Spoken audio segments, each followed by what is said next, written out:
समुद्र की लहरें जब किनारे से टकराती हैं तो वो सिर्फ पानी नहीं होती, उनमें कहानियां होती हैं।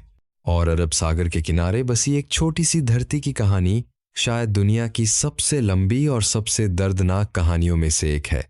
उस धरती का नाम था गोवा। 15 अगस्त 1947। पूरा हिंदुस्तान जश्न में डूबा था। दिल्ली में तिरंगा लहरा रहा था, लाहौर में आतिशबाजी थी, मद्रास की सड़कों पर लोग नाच रहे थे।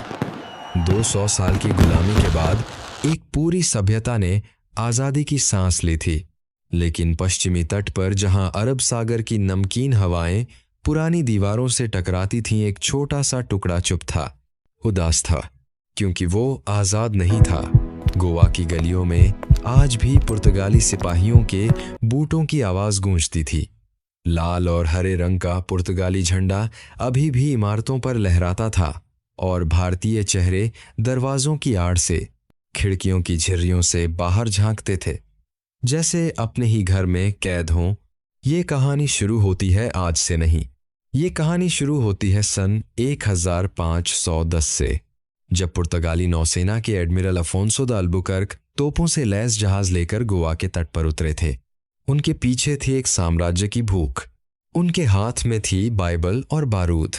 गोवा के स्थानीय राजाओं ने विरोध किया, लड़े, लेकिन तोपों के सामने तलवारें कितनी देर टिकती। गोवा पुर्तगाल का हो गया। और फिर 1 साल बीता, 10 साल बीते, 100 साल बीते, 200, 300, 400 साल बीत गए और गोवा पुर्तगाल का ही रहा।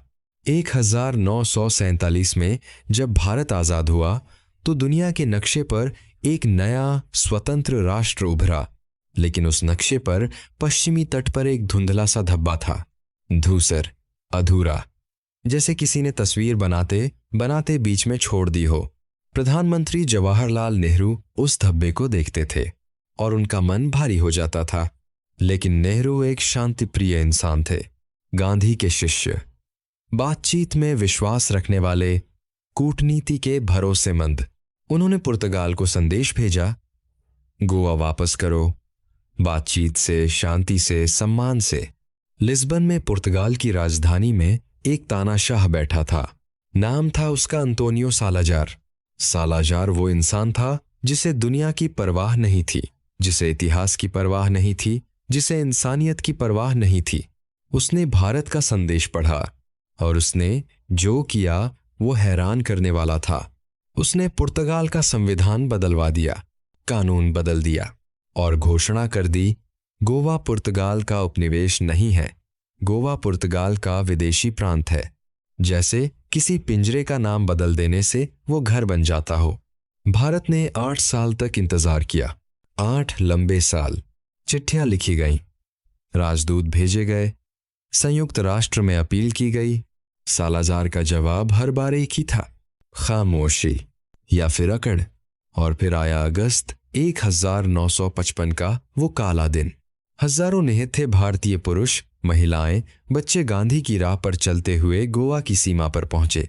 उनके हाथों में तिरंगा था, होठों पर गीत था, आंखों में एक उम्मीद थी।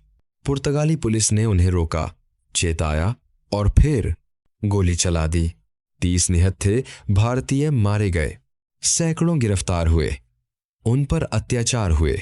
और दुनिया ने बस एक छोटी सी खबर छापी अखबार के 7वें पन्ने पर। नेहरू के दिल पर क्या बीती होगी ये शायद शब्दों में बयान नहीं होता, लेकिन उन्होंने फिर भी धैर्य रखा। पुर्तगाल से कूटनीतिक संबंध तोड़ लिए, आर्थिक नाकेबंदी की और इंतजार किया। 6 और साल। गोवा की गलियों में अंदर ही अंदर आज़ादी की आग सुलग रही थी। लोग छुपकर भारतीय अखबार पढ़ते थे, बच्चे फर्श के नीचे तिरंगा छुपा कर रखते थे और रात के अंधेरे में फुसफुसाहट में कहते थे, जय हिंद। 1961 आया और उसके साथ आई एक खबर। खुफिया रिपोर्टें दिल्ली पहुंची। पुर्तगाल गोवा को किले में बदल रहा था और फौजें भेज रहा था, सैन्य अड्डा बना रहा था, खिड़की बंद हो रही थी। दिसंबर 1961 में नेहरू ने अपने सेनापतियों को बुलाया।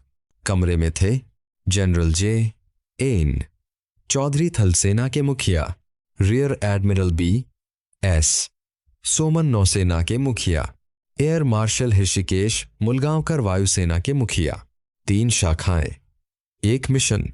नेहरू ने नक्शे की तरफ देखा, उस धूसर धब्बे की तरफ, और फिर उन्होंने वो शब्द कहे जो इतिहास में दर्ज हो गए, धीरे, शांत, अटल।